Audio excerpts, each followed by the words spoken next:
I was 32, just signing the deposit on an old pier for my waterfront project, when a silver spoon cracked against my wrist at Sunday brunch. My stepmother held it, my rich grandfather, supposedly senile, watched from his Rolls-Royce across the street. 3 days later, her lawyers demanded I be replaced on the family trust and moved to seize my project. I thought I knew why. I was wrong. My name is Aubrey Vale. At 32, I am the founder of Northlight Urban Partners, a company I built from the ground up after deciding that designing beautiful buildings was not enough. I wanted to resurrect the bones of the city, not just decorate them. Architecture was my first career, but development, specifically urban revitalization, is my purpose. Our city, Riverton, is defined by the water that flows through it, but the North Pier District has been left to rot for decades. It is a place of rusted sheet metal, crumbling concrete, and the constant, mournful cry of gulls picking over the debris of a forgotten industry. While others saw urban decay, I saw potential. Specifically, I saw Pier 7. Pier 7 was the crown jewel of the old shipping lanes, a massive, decaying platform jutting out into the deepest part of the channel. For 2 years, I fought the Port Authority, battled zoning commissions, and presented renderings until my voice was raw. I wanted to transform it into a self-sustaining mixed-use space, tiered apartments powered by tidal energy, artisan workshops in the old warehouses, and a sprawling public park on the roof. Last week, I finally won. I secured the priority purchase rights. The signing was not glamorous. It was me in a cramped Port Authority office that smelled of stale coffee. But when my pen hit that paper, it felt like the entire future of the North Pier, my future, had finally begun. That future hinged on the Vale family trust. My grandfather, Bennett Vale, built an empire in mid-century transportation. He is a titan, a figure of myth in Riverton, and according to my stepmother, he is also a man fading into dementia, a recluse in his vast estate. His fortune, and the legacy my mother should have shared, is locked inside that trust. My mother died when I was 16. A year later, my father, a kind man rendered hollow by grief, married Margot Hale. Margot is a masterpiece of social engineering. She is beautiful, impeccably dressed, and serves on the board of every meaningful charity in the city. She slipped into my mother's life, my mother's home, and eventually, the administrative side of my mother's share of the trust, with seamless precision. Our relationship is one of perfect, cold politeness. We attend the required Sunday brunches. We smile, and we wait for the meal to end. This Sunday was different. It was the annual fundraising brunch for the Children's League, an event Margot chairs. Attendance was not optional. We were at the Arbutus, a bright, glass-walled restaurant famous for its waterfront views and its suffocating atmosphere of old money. I was explaining the next phase of the Pier 7 projections to my father, who seemed genuinely interested, when Margot placed her hand on his. "That's wonderful, dear," she said, her voice carrying just enough to draw the attention of the adjacent tables. "Aubrey is doing such impressive things." I recognized the tone.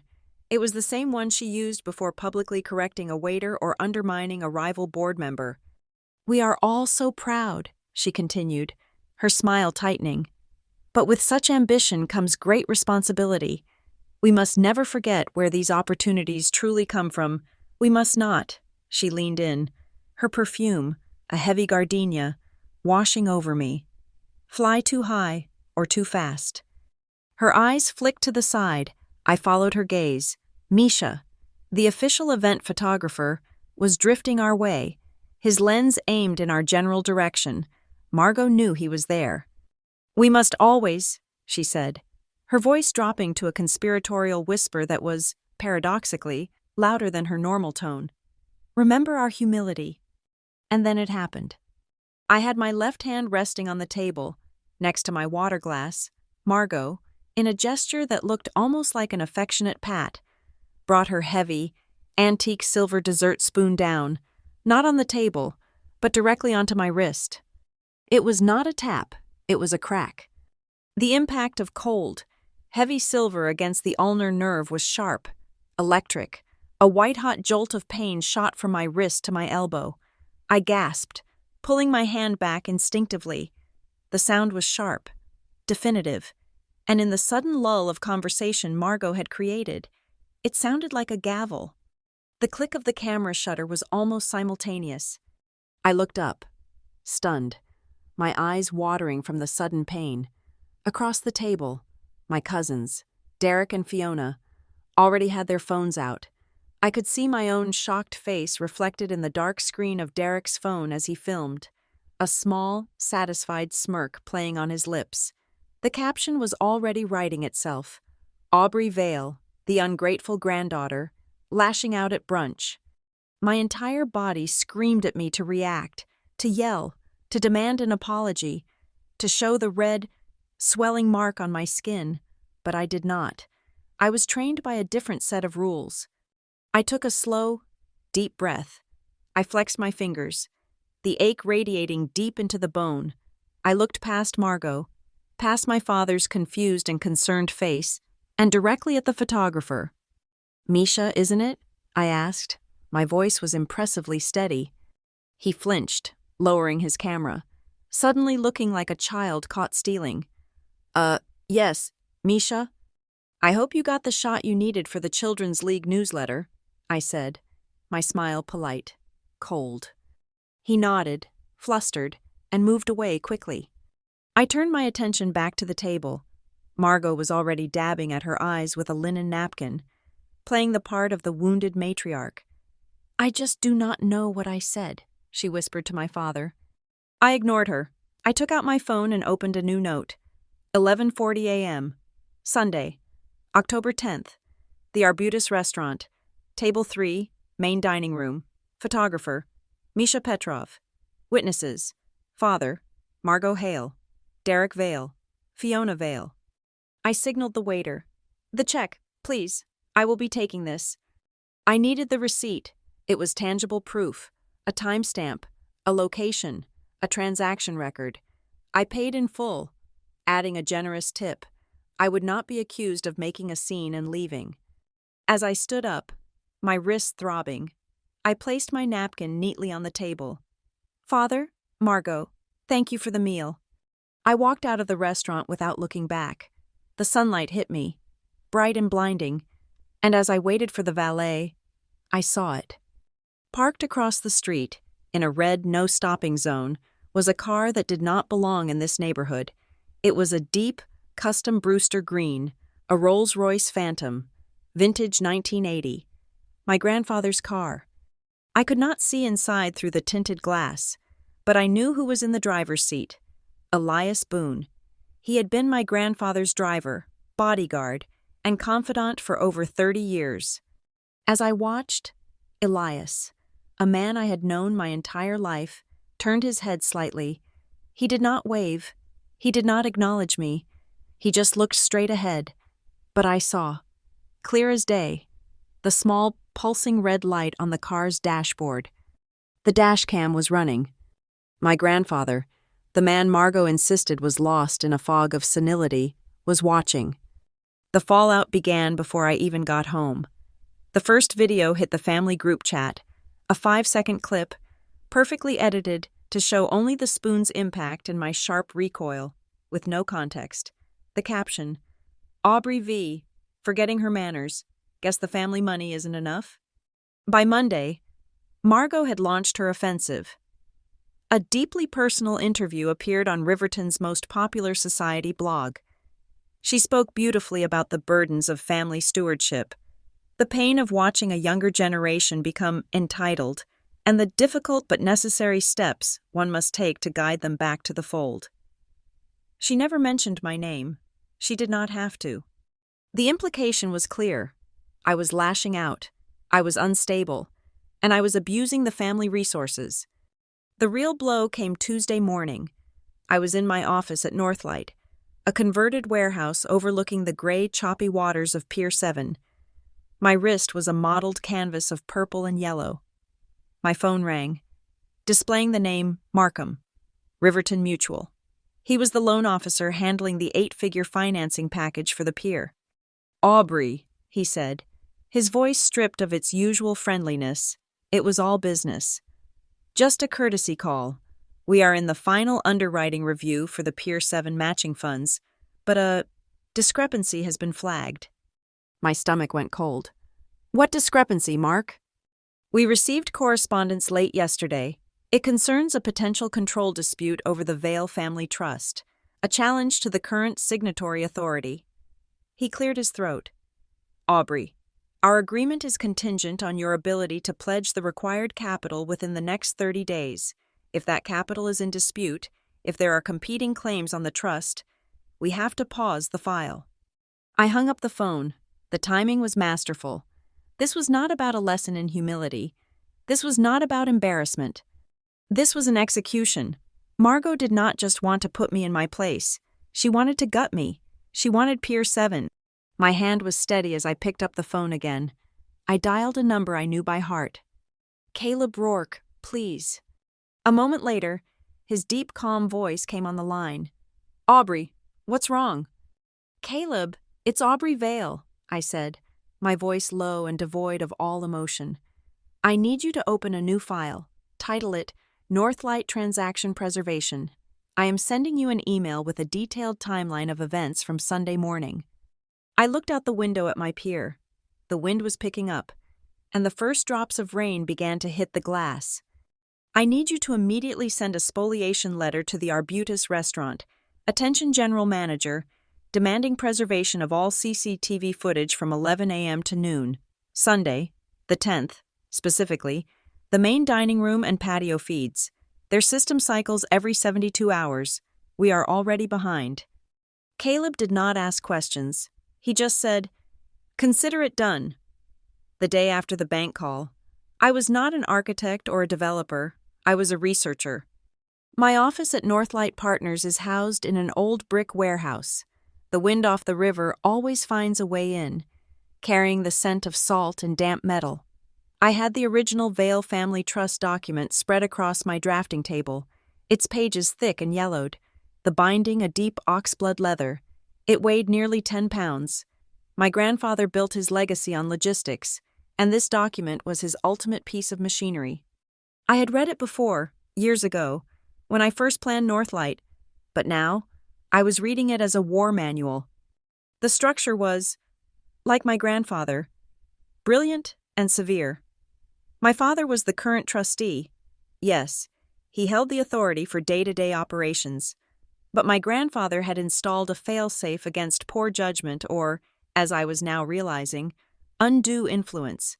For any major changes to the trust's governance, any capital disbursement over $500,000, or any alteration of beneficiary rights, the exact things Margot needed to seize Pier 7, my father's signature was not enough.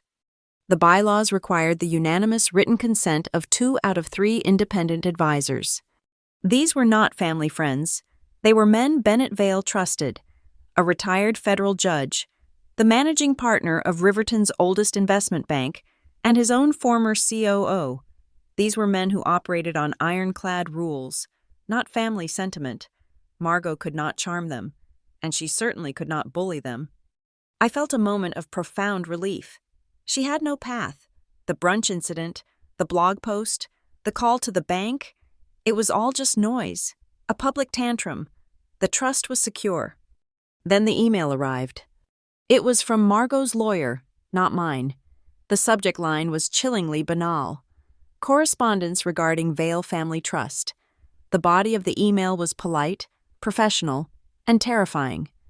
"Dear Ms. Vale," it read, "pursuant to the attached executed amendment, please be advised that all voting rights related to the Vale Family Trust, specifically concerning capital projects including but not limited to the Northlight Partners development, have been temporarily delegated to Mrs. Margot Hale. We look forward to a cooperative transition." Attached was a 4-page PDF, the Second Amendment to the Vale Family Trust. It was dated the previous day.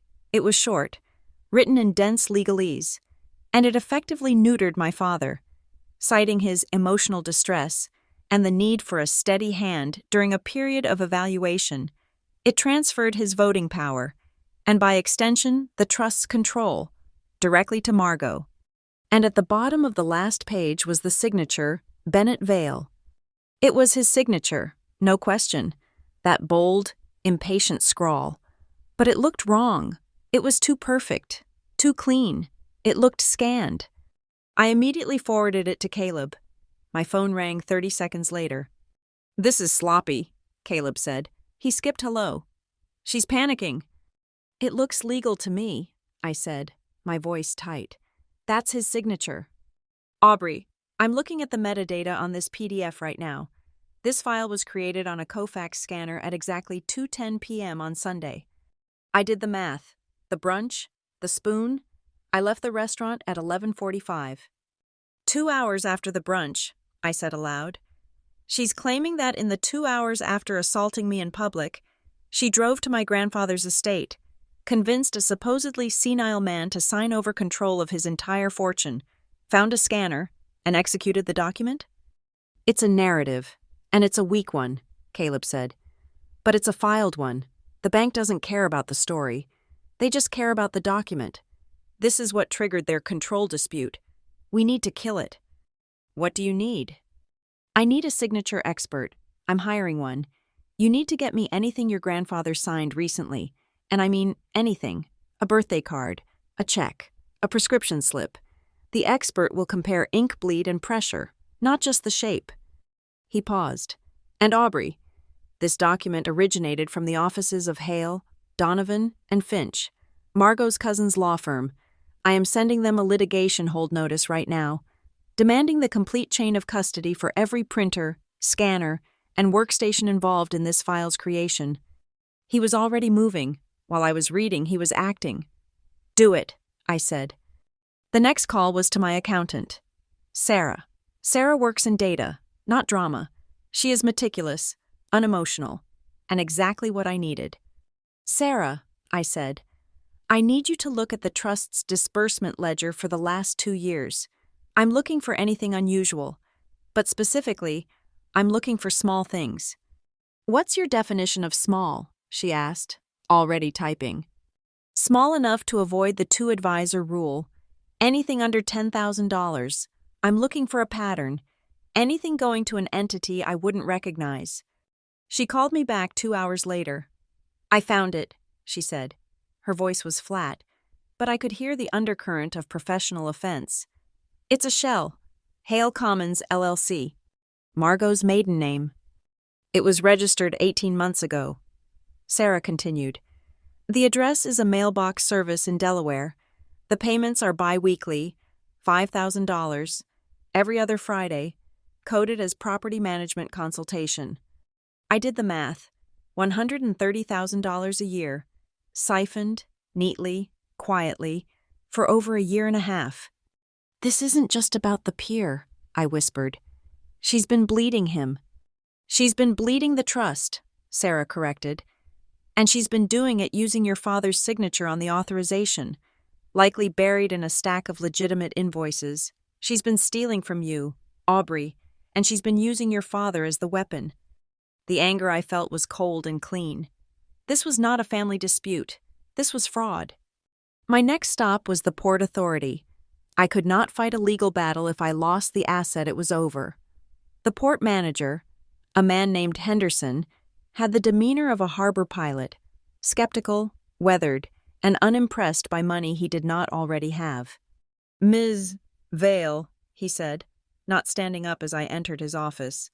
"I heard you had some trouble at brunch, and my bank heard you have trouble with your financing. The project financing is secure. Mr. Henderson, what you've heard is the sound of a hostile actor attempting a bad faith maneuver." "Hostile actors, bad faith," he scoffed. "In Riverton, we just call that family. You have 30 days left on your priority purchase option. The clock is ticking. You show me the money. You get the pier. You don't. The option goes to the next bidder. I hear the Brine Group is very interested." I did not flinch. "I am here to request a 30-day extension on the option." He laughed. "On what grounds? Family drama?" On the grounds that I am depositing an additional $250,000 into the independent escrow account this afternoon as a show of good faith." His laugh died. That was real money. It was Northlight's operating capital for the next quarter. It was payroll. It was everything. "This isn't a gamble for me. Mr. Henderson," I said, sliding the cashier's check across his desk. "This is a certainty. The project is happening. The only question is whether the Port Authority wants to be a partner in this, or an obstacle. Grant the extension. It gives my team time to finalize the public access schematics, and it gives you cover when this family drama is resolved." He looked at the check, then at me. He picked it up. "You get 2 weeks," he said, "and I don't want to see your name in the papers again unless it's in the business section." I walked out into the sharp afternoon light, my phone buzzing in my pocket. It was a text message from Margot. The first direct communication since the brunch. "Aubrey, this has all gone too far. Your father is terribly upset. If you agree to make a public apology for your behavior and for the stress you have caused this family, I am prepared to be gracious. We will proceed with the Pier 7 project as a family endeavor, and I will even ensure Northlight is given a role as a preferred subcontractor." I read it twice. A subcontractor, on my own project. The audacity was breathtaking. She thought she had already won. She thought the PDF was a kill shot. I stood on the steps of the Port Authority building and typed my reply. It was not a text message. It was a formal email, sent to her, her lawyer, and Caleb. "Margot, any and all future correspondence regarding the Vale Family Trust or the Pier 7 project must be directed to my legal counsel, Caleb Rourke, or the designated independent trustees. I will not be discussing these matters privately." I hit send. The line was drawn. That evening, I was the last one to leave the office. As I walked through the dark lobby, my receptionist, Jess, called out, "Ms. Vale, someone dropped this for you, just before 6. A plain manila envelope sat on her desk. No name, no return address. Who was it?" "I don't know," she said. "He was professional, wore a dark suit, maybe a driver's cap. He just said, 'This is for Ms. Vale,' and left." My heart hammered. I took the envelope back to my office and turned on my desk lamp. Inside, there was no note, just a single sheet of cheap photo paper. It was a printout, a grainy, dark image, clearly taken from a distance, but the angle was unmistakable. It was not from the side, like my cousin's phone video. It was from the front, from across the street. It was the view from the Rolls-Royce. It captured the exact, terrible moment, but it captured more than the spoon. It captured Margot's face, not as the victim, but as the aggressor. Her eyes were narrowed, her mouth set in a line of pure malice as she leaned in to strike. It captured my hand, not raised in aggression, but resting passively on the table. It was the truth. Taped to the bottom right corner of the photo was a small, folded piece of paper. On it, written in blue pen, was a single phone number. I knew the number. I had not dialed it in years, but I knew it. Elias Boone, my grandfather's driver. My hands were shaking, but not from fear. I looked at the clock. 7:30 p.m. I dialed. He picked up on the first ring. "Ms. Vale." His voice was low, gravelly. "Elias, you sent this?" "Yes, ma'am." "We need to talk, not on the phone." "Riverton Park, the north parking lot by the main fountain. 20 minutes. He hung up. I grabbed my keys and my coat. The park was dark, mostly empty, lit by the weak glow of the city. He was waiting by the fountain, standing next to a park bench. Not his car. He was just a silhouette against the water. "Elias," I said, walking up to him. "Ma'am?" "Before we say anything else," I said, pulling out my phone and activating the voice recorder.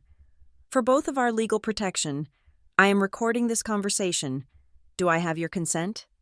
He looked at the red light on the screen. He nodded, his face etched in shadow.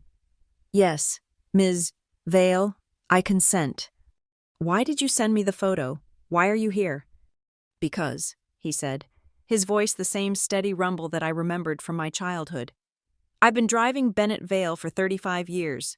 I know what he expects, and I know a forgery when I see one." "You know about the amendment?" "I know," Elias said, "that Mrs. Hale was nowhere near the estate on Sunday, and I know that the dash cam in that Rolls-Royce records everything." The air in Riverton Park was cold, smelling of damp earth and the chemically treated water of the fountain. Elias Boone did not look at me. He stared at the bronze statue of the city's founder, his hands clasped behind his back. "You know she was nowhere near the estate," I repeated, my voice low, the recording app on my phone capturing the faint splash of the water behind us. "That is correct," Elias said. "Mrs. Hale has not visited Mr. Vale in person in over 6 weeks. She calls. He has the staff tell her he is indisposed." "But the signature, Elias, the rumors are that he's gone, that he's not competent." For the first time, Elias turned his head. In the dim park lighting, the lines on his face looked like they were carved from granite. "Ms. Vale, I have been with your grandfather since I got back from my second tour. He is sharper at 86 than most men are at 40. He is not gone, he is watching." A cold deeper than the October air settled on me. Watching what? He knew the brunch was a setup. He read the society pages. He saw the press releases about Mrs. Hale's charity work. He told me to park across the street 20 minutes before you even arrived. "He told you?" His exact words were, "Let's see how far Margot is willing to push it. Elias, let's see how much she thinks I've lost." He sat in that back seat, and he watched the entire thing on a live feed from the dashcam. The implications of this hit me, one after another, like dominoes falling. My grandfather was not a victim. He was not a senile old man being manipulated. He was a spectator. He was testing us. He watched her hit me, and he did nothing?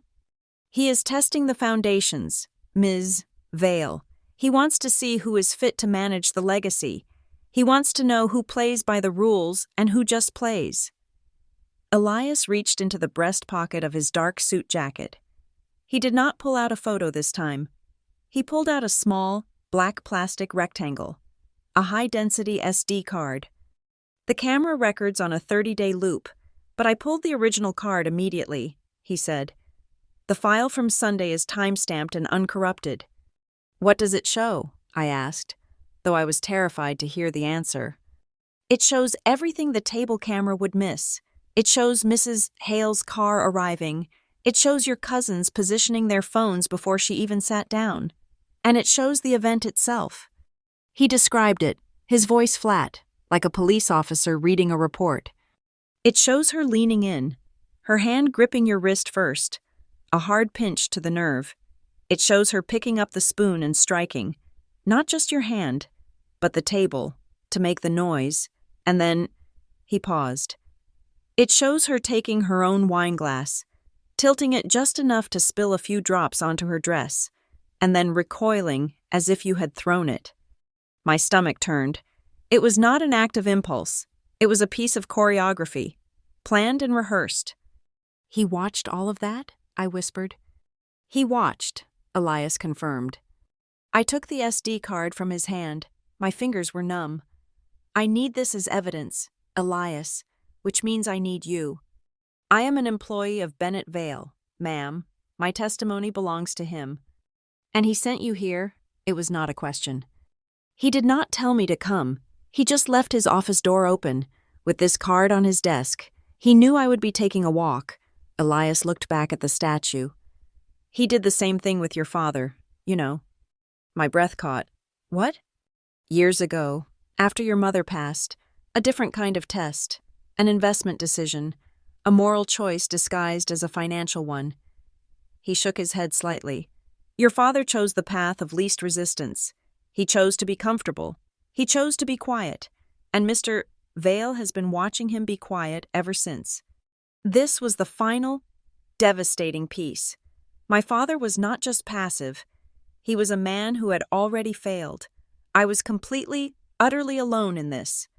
I straightened my back. "Elias, I am going to draft a chain of custody receipt. It will state that you, Elias Boone, voluntarily provided me with this SD card, which you certify is the unedited, original recording from your vehicle on this date and time. I will email it to you. I need you to sign it and email it back." "I understand," he said. "You play by the rules, Ms. Vale, just like him." I left him by the fountain. The drive back to my office was a blur. I was no longer just defending my project. I was responding to a challenge I had not even known was issued. I called Caleb before I even had the key in my office door. It was nearly 9 p.m. He picked up. "I have the video," I said, "and it's worse and better than we imagined. I'm sending the file now. It's big. I also have a witness, Elias Boone, my grandfather's driver. He's on the record." I spent the next 2 hours in my office, the city lights of Riverton reflecting off my windows, watching the dashcam footage over and over. I watched the pinch. I watched the spoon. I watched the fake wine spill. Each viewing was like a fresh application of acid. By the next morning, the ground had shifted. I felt it before I saw it. The air was clearer. I had the truth. Then Caleb forwarded me the email. It was not from Margot or her lawyers. It was an internal memo from her legal team, leaked to a legal blogger who had, in turn, helpfully, forwarded it to Caleb. The leak was intentional, designed to panic us. The subject line, "Motion for ex parte emergency injunction, VFTV, Northlight Partners." I read the body. "Margot is moving," I said, my voice quiet. "She's not waiting for the bank. She's going to the court." "She's petitioning the court for an emergency TRO," Caleb said, his voice hard. "She's claiming imminent risk of dissipation of family assets. She's going to tell a judge that you're a rogue operator, that you're unstable, and that you're about to flee the country with the trust's money to finance your peer project. She's asking a judge to freeze Northlight's accounts," I realized. "Our operating capital, payroll, our payment to the escrow. She wants to kill the company. Today," Caleb said. "This motion is designed to be heard ex parte, without us in the room. She wants a judge to sign it before we can even respond." "When is she filing?" "She already has. We just got the notification. The hearing is this afternoon, 3 p.m. "So we respond," I said, the adrenaline clearing my head. "We do more than respond. We annihilate," Caleb replied. "I'm drafting our opposition right now. It will be a motion to deny, filed with prejudice, and a motion for sanctions." "What do we include?"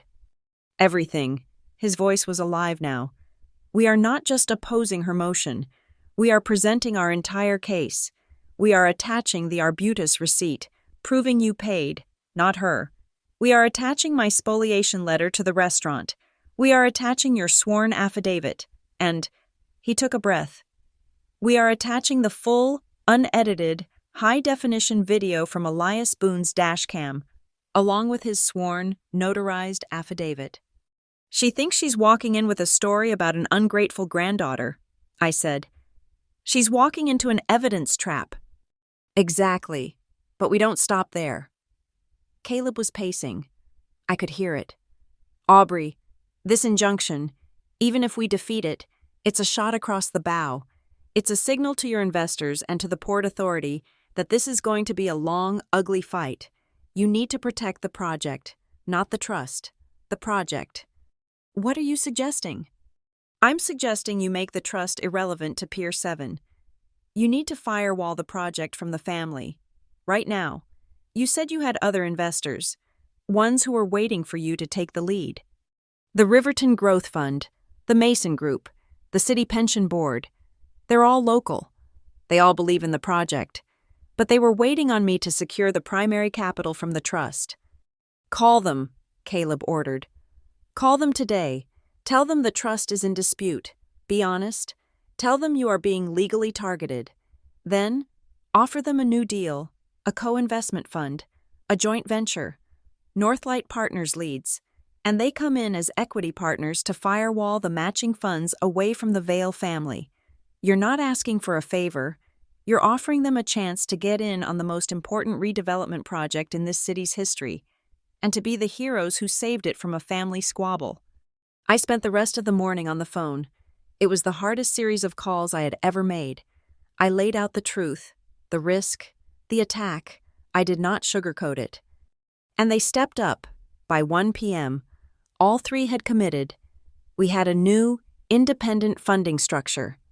Pier 7 was no longer tethered to the Vale Family Trust. It was tethered to me, and to partners who believed in the steel and concrete, not the blood and inheritance. At 2:30 p.m., I got a call from my father. His voice was thin, reedy. "Aubrey, I fixed it." My blood went cold. "Fixed what, Dad?" This whole mess. Margot and I, we spoke. She's very hurt, Aubrey, but she wants to heal this family. We've come to an arrangement." "Dad, what arrangement?" "I've signed a paper, just a power of attorney. It lets her handle the legal side of things, just until this blows over. She's going to make sure the family's protected. She's going to stop all the fighting. And she's even agreed to give our project, a full stake, a family stake. It's all settled." He had done it. The one thing he could have done to truly destroy me. He had tried to give her the keys. I closed my eyes. "Dad," I said, my voice shaking with a rage I could not show. "You need to listen to me. You don't have the authority to do that."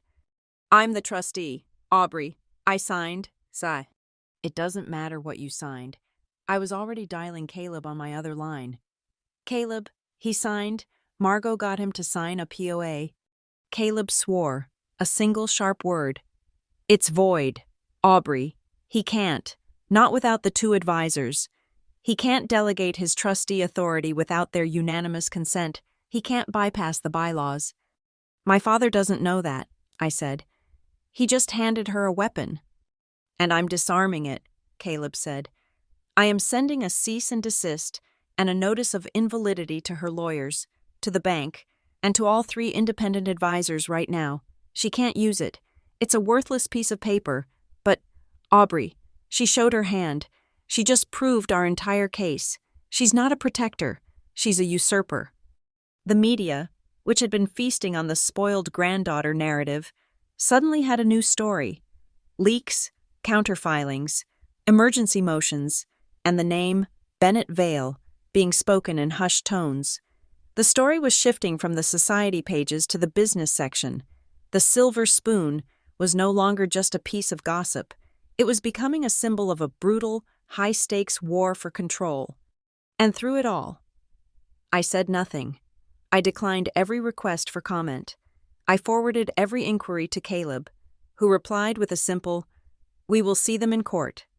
I was done reacting. It was time to set the final piece in motion. Defeating Margot's emergency motion in court was not a victory. It was a reprieve. It bought us time, but it also confirmed the nature of the war. She would use the legal system as a blunt instrument to bleed me dry, hoping I would run out of money or willpower before the truth ever saw the inside of a courtroom. I returned to Northlight not with relief, but with a cold, clear focus. Caleb had won the battle in the courtroom. I had to win the war in the boardroom and on the balance sheet. My new joint venture partners, the Riverton Growth Fund, the Mason Group, and the City Pension Board, were committed. But their commitment was based on my ability to execute. I had to prove I was a fortress, not a target. My first call was back to Mark, the loan officer at Riverton Mutual, who had sounded so cold just days before. "Mark, it's Aubrey Vale," I said. "Aubrey, I heard. The injunction was denied. That's good." The warmth was creeping back into his voice. I did not want warmth. I wanted compliance. "It was a procedural victory. Mark, the war is tactical. My new partners and I have established a ring-fenced joint venture. The funds for the Pier 7 matching capital are now consolidated. I'm not using the Vale Trust as collateral anymore." He was silent for a beat. "That simplifies things. So you're ready to proceed?" "We are proceeding, but with new terms," I said. I am instructing the bank to move the entire 8-figure matching fund into a 2-signature segregated escrow account. The signatories will be myself and a representative from the City Pension Board. Riverton Mutual will act only as the custodian. No funds can be moved, drawn, or even touched without both of us signing off. This was not a standard request. It was a demand that would create headaches and paperwork for him. A 2-key escrow? Aubrey, that's rigid. It will slow down your draws. It's supposed to be rigid. Mark, I said, my voice flat. It is designed to be an answer when my stepmother's lawyers inevitably file another motion claiming dissipation of assets. You, I, and the city will be able to present a court with an account that is legally impossible to dissipate. It makes her next claim perjury before she even files it. Do you understand? He understood. I'll have the documents drafted by end of day. My next move was public. Though it would only be seen by those who knew where to look, I sat down with Caleb and my COO. Margot's next move might be to try and seize our assets, I said. Not just our money, but our things, the equipment. We had already placed non-refundable deposits on critical long lead items, the custom-milled steel trusses for the main hall, and the specialized marine-grade pilings, millions of dollars of materials, currently sitting in fabrication yards in 2 different states. We file a UCC-1, Caleb said, already pulling up the forms. A financing statement. It's a public notice. We are publicly declaring Northlight Urban Partners' security interest in those specific, serialized assets. We are branding them. It's like putting a lien on our own equipment, I said. Exactly, Caleb agreed. It tells the world we have first claim. If Margot tries to get a writ of attachment, if she tries to claim those assets belong to the trust she's trying to steal, our filing predates her claim. It's a shield, and it's sharp. Within an hour, our claim was filed with the Secretary of State. We were building the walls higher. The new investors were solid, but they were also fiduciaries. They were managing other people's money. They needed more than my word. I called our insurance broker. I need a new policy, I said. It's called legal risk or transaction insurance. I need a policy that specifically insures the Pier 7 joint venture against any losses incurred directly as a result of the Vale family litigation. The broker was quiet. Aubrey, that's like buying fire insurance when a man with a blowtorch is standing in your hallway. The premium will be astronomical. I don't care, I said. Pay it. The investors need to see that their capital is insured against this specific, named threat. It's the cost of doing business. It was another $100,000, gone. But it was the price of confidence. With the money secured, I turned to the project itself. Our contractors and subcontractors were getting nervous. The whispers in the media were making them wonder if they would ever get paid. I did not send an email. I drafted a formal letter, on Northlight letterhead, sent by registered mail to the CEO of every company we had under contract. It was a letter of assurance. It stated, in unequivocal terms, that Northlight's funding for Pier 7 was secure, independent, and held in a custodial escrow. It reaffirmed our commitment to the original timeline. And then it did something more. We are, effective immediately, implementing a double penalty clause. I wrote, for any delays caused by Northlight, we will pay you double the standard contractual penalty. In return, we expect you to meet your deadlines without fail. We are not just building this, we are building it on time. It was a risk, a huge one, but it was a signal of absolute confidence. The responses were immediate. The nervous calls stopped. The scheduling check-ins resumed. Finally, to arm our partners against the public relations war, I had my team build a virtual data room. This was our fortress of truth. I want everything in there, I told my team. The full unredacted audit from last year, the signed commitment letters from the new JV partners, the escrow agreement with the bank, the UCC-1 filing, the letters of assurance to the contractors. I want a dashboard showing our capital, our assets, and our timeline, updated in real time. We are making ourselves transparent to the point of absurdity. A link was sent to our partners and the Port Authority. If anyone, I wrote, repeats Mrs. Hale's slander that this project is unstable or mismanaged, you have my full permission to show them this. Show them the numbers. The truth is in the ledger. The fortress was built. Now it was time to find the weapon. I had already hired the digital forensic investigator Caleb recommended. She was a former FBI cybercrime analyst named Dr. Alani Kay. She did not work out of a flashy office. She worked from a secure, windowless lab that smelled of ozone and cooled server racks. "They're sloppy," Alani said, looking at the metadata from the PDF Caleb had sent her. Hale, Donovan, and Finch, big firm, sloppy protocols. "Caleb sent the litigation hold," I said. He did, and they responded, as required, by imaging their central print server. They sent us a mountain of data, hoping we'd get lost. She smiled, a thin, dangerous smile. They didn't count on me. For 2 days, she worked. On the 3rd day, she called me. "You need to come see this." I was in her lab, standing in the cold, conditioned air. She had 2 screens open. On one, a log file, just lines of code and timestamps. On the other, a high-resolution scan. "This is the print log from their main server," she said, pointing to the lines of code. "On Sunday, October 10th, brunch day, there was a spike in activity, but not from a partner's office. It came from a networked printer scanner. Serial number 4B-XF881. Assigned to the Junior Paralegal Pool, Desk 7. She typed a command. An image flickered onto the second screen. It was a document. The Second Amendment to the Vale Family Trust. This was scanned to an email address, Margot's personal Gmail, not her law firm address. At 12:02 p.m., Alani said. "Less than 30 minutes after you left the restaurant, but that's not the good part." She pointed to a different line in the log. This is the print job, an hour before the scan, at 11:03 a.m., before the brunch even started. My blood went cold. They printed it before the event? "They printed the blank signature page," Alani corrected. "And then, at 12:02 p.m., they scanned the completed document, the one with the forged signature. How do we know it came from that machine?"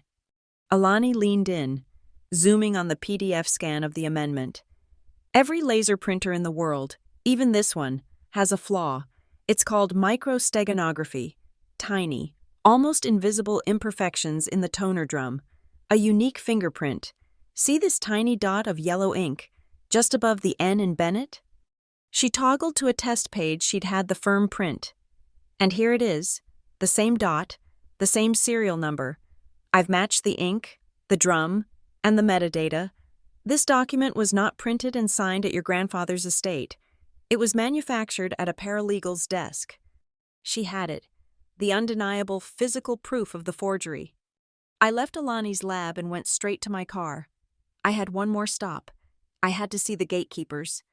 I had arranged a meeting with the 2 independent trustees, Judge Miller, retired from the federal bench, and Arthur Kensing, the managing partner of the investment bank. I met them not at a law office, but in the drafty, unfinished lobby of the Pier 7 warehouse.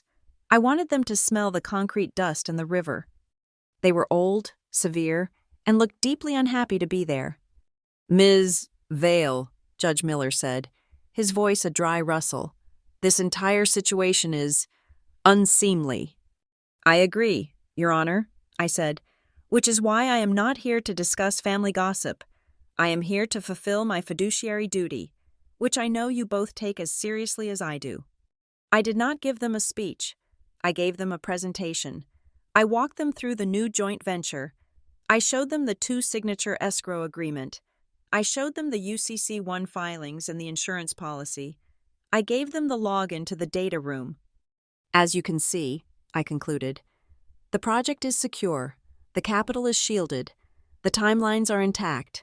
I have taken every step to protect this asset from all threats, including, and especially, the ones from within my own family." Kensing, the banker, was studying the escrow agreement.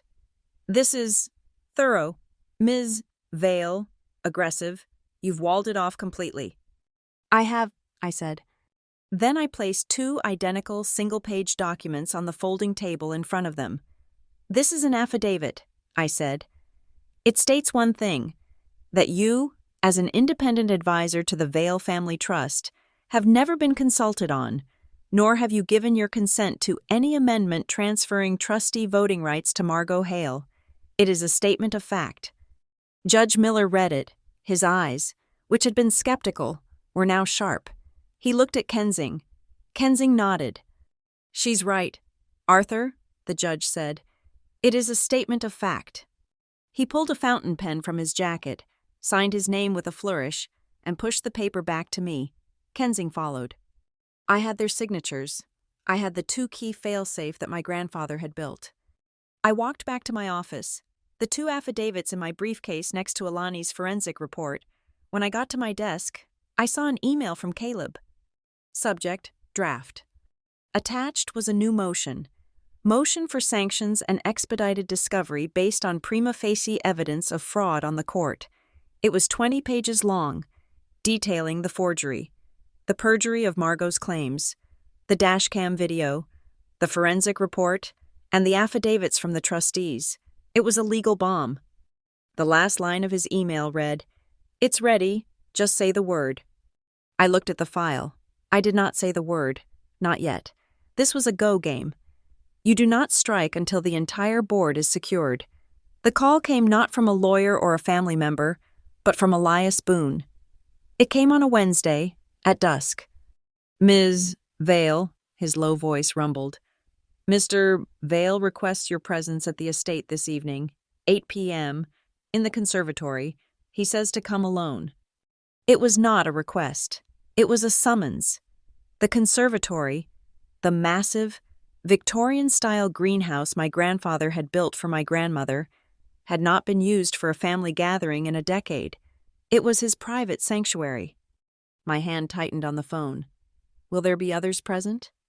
"All interested parties have been invited, ma'am," he said, and hung up. I called Caleb. "I've been summoned to the estate. A meeting, Bennett's orders." "This is it," Caleb said, his voice instantly alert. "This is the negotiation, or the ambush. Don't go in there with just your memory. What's your evidence package?" "I have the forensic report from Alani, the trustee affidavits." "Too complex," he said. "You can't hand a 70-page ink analysis report to a man in a greenhouse. You need a symbol, something he can hold. Bring the video, just the video." "I'll bring the original card Elias gave me, and the chain of custody receipt." "Good. Don't play it. Don't threaten. Just let it exist. Let them react to it. This isn't a legal hearing. Aubrey, it's a test of nerve. Call me the second you're out. The Vale estate is a fortress of old, dark stone set on 200 acres of manicured wilderness. Elias met me at the door. He did not speak, simply nodded and led me through the silent, wood-paneled halls, our footsteps echoing on the marble. The house felt cold, unused. He opened a set of tall, fogged glass doors, and a wave of warm, humid air hit me, thick with the scent of damp earth and blooming orchids. The greenhouse was a cathedral of iron and glass, lit from within. A massive 70-foot palm tree touched the apex of the dome. Water trickled from a small stone fountain in the center. And they were all there. My father sat in a wicker chair, looking pale and small. Margot was beside him, her hand on his arm, dressed in an immaculate cream-colored suit. She looked composed, serene. And at the far end, in a simple teak chair, sat Bennett Vale. He was not the senile invalid Margot had described. He was thin, yes, and his hands were knotted with age. But his eyes were the ones I remembered from my childhood, sharp, clear, and utterly unforgiving. They were the eyes of a man who misses nothing. "Aubrey," he said. His voice was a dry rasp, but it cut through the sound of the fountain. "You're late." "Grandfather," I said, nodding. I took a seat opposite them. The air was heavy, hot. "I have brought us here," Bennett said, "because this noise has become tiresome. It is bad for business. It is sloppy." He looked at Margot. "Mrs. Hale, you believe you have been wronged." Margot leaned forward, her face a perfect mask of pained sincerity. "Bennett, thank you for doing this. This is all just a terrible, terrible misunderstanding, born of youthful passion." She turned her gaze to me, her eyes brimming with practiced tears. "Aubrey, darling, I am not angry. I am just hurt. I was only ever trying to guide you, to protect the family from your ambition." She took my father's hand. "We are a family. We don't need lawyers and courts. We just need to talk. All I want is for you to apologize, for your outburst, for the things you said. Apologize. And let the family, the adults, take the lead on this Pier 7 project. It's too much for you. Dear, it's too big." My father cleared his throat. He would not look at me. "Aubrey, she's right. Just stop this. Please. It's tearing us apart. Put the family first. For once. Put the family first." The words hung in the humid air. The same words he had probably used when he signed Margot's power of attorney. The same words that meant you lose so I can be comfortable. I did not respond. I did not look at them. I looked at my grandfather. "Aubrey," my father pleaded, "say something." "Okay," I said. I reached into my briefcase. I did not pull out the forensic report. I did not pull out the trustee affidavits. I pulled out a small, black plastic SD card. I placed it on the glass table between us. Then I pulled out a single folded piece of paper, the chain of custody receipt, signed by Elias Boone. I placed it next to the card. I said nothing. The silence in the greenhouse was absolute, broken only by the drip of the fountain. My father stared at the card, confused. Margot knew exactly what it was. Her face, so perfectly arranged in its mask of sorrow, went utterly and completely white. The blood drained from her cheeks, leaving 2 spots of rouge standing out like bruises. Her hand, the one on my father's arm, clenched. "What is this?" my father asked, his voice trembling. "More games?" Margot found her voice. It was a thin, brittle thing, all the warmth gone. It's nothing. It's a trick. Whatever is on that, it's edited. It's all faked. These things they can be deep faked. You can't trust it." She was babbling, the words tumbling out too fast. And then, from the end of the table, my grandfather spoke. His voice was not loud. It was barely a whisper. "If there was nothing to hide," Bennett Vale asked, his eyes fixed on Margot, "why would it need to be edited?" The question landed like a shard of ice in the tropical heat. Margot froze. My father looked from her to my grandfather, his mouth open, comprehension a slow, sickening dawn on his face. Margot had made a fatal error. She had not denied the event. She had attacked the evidence. She had, in one panicked breath, admitted that there was something to edit. I leaned forward. I did not raise my voice. I kept it low, clinical, the same voice I used with contractors. "I agree," I said, looking at Margot. "We shouldn't trust unverified data. So let's propose a process." I turned to my grandfather. "This is what I suggest. We will hire 3 independent, bonded, and court-certified experts. 1 for digital video forensics, 1 for data analysis, 1 for chemical and materials analysis." I ticked the points off on my fingers. First, we give the video expert this original SD card and the hard drive from the paralegal's workstation at Hale, Donovan, and Finch. He will verify the metadata. He will confirm the file's creation time, that it has not been altered, and that it is the original file from the dashcam. Second, I continued, we give the data expert the full server logs from that law firm. He will trace the exact minute-by-minute timeline of the forgery, the print job at 11:03 a.m., the scan to email at 12:02 p.m. And third, I said, my gaze landing back on Margot, we give the chemical expert the printer. We give him the Second Amendment. We have him run a spectral analysis on the ink and match it. particle for particle, to the toner drum in that specific paralegal's printer. I leaned back. I will agree, right now, to be bound by the findings of those experts. If they find that this card has been edited, that this document is genuine, I will drop all my claims. I will resign from Northlight, and I will hand Pier 7 to Margot this evening. No questions asked. I looked at her. All you have to do, Margot, is agree to the same. Agree to let the experts look. The trap was set. It was a beautiful, simple, ironclad trap. If she was innocent, she would agree. If she was guilty, she would have to refuse. This is absurd, Margot sputtered, her voice rising to a shrill panic. I will not be subjected to this technological interrogation. You're spoofing the metadata. It's a hash collision attack. I've read about this. You can't. I will not agree. I will not. She knew the buzzwords. Her lawyers had coached her. In her panic, she had just confirmed she knew enough about metadata and data forgery to be terrified of an expert looking at it. She had just confessed to the entire room. My father was staring at her, his face ashen. Margot, a paralegal's desk? What is she talking about? She is lying, Margot shrieked, finally losing her composure. Bennett, tell her she is lying. Tell her to stop this. All eyes turned to my grandfather. He had watched the entire exchange, his face impassive. He had listened. He had observed. He slowly, painfully, pushed himself up from his chair. Using a simple wooden cane I had not seen before, the meeting was over. He walked to the table. He did not look at the SD card. He looked at me. The project, he said, his voice quiet. You have insulated it? Yes, I said.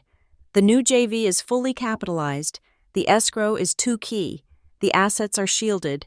The family trust is no longer part of the equation. He nodded, a single, curt gesture. Good. Then it seems you have your answer. He turned to my father. Son, you have always mistaken silence for peace. He looked at Margot, and for a second, his eyes were not just cold, they were dead. You are loud, Mrs. Hale, and you are sloppy. He started to walk out of the greenhouse, his cane tapping on the stone floor. Elias will see you out. My father and Margot sat, stunned, as he left. He had rendered no verdict. He had offered no salvation. He had simply left. I stood up and put the SD card and the receipt back in my briefcase. The game was still mine to play. As I walked out into the cold night air, my grandfather was waiting by the main door.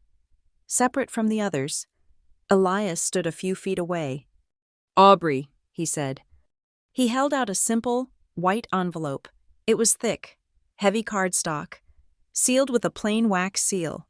No crest, no insignia, just a seal. On the front, in his familiar, sharp handwriting, were 4 words. For when you need it. I looked at the envelope. I looked at him. I will not be your failsafe, grandfather, I said. That is not a failsafe, he replied, his voice rough. It is a ballast. There is a difference. Know when to use it. He pressed it into my hand. It was heavy.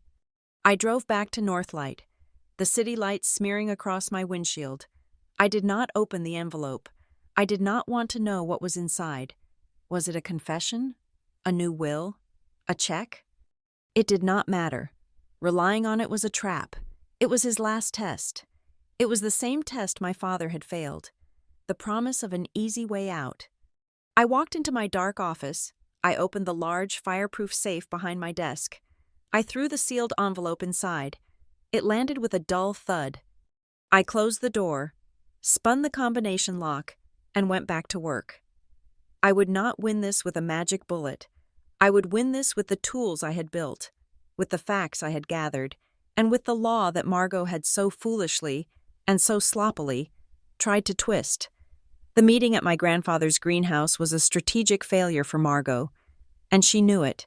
She had lost control of the private narrative. So, in the desperate, predictable way of someone who has only ever used influence as a weapon, she reverted to her original battlefield, the public.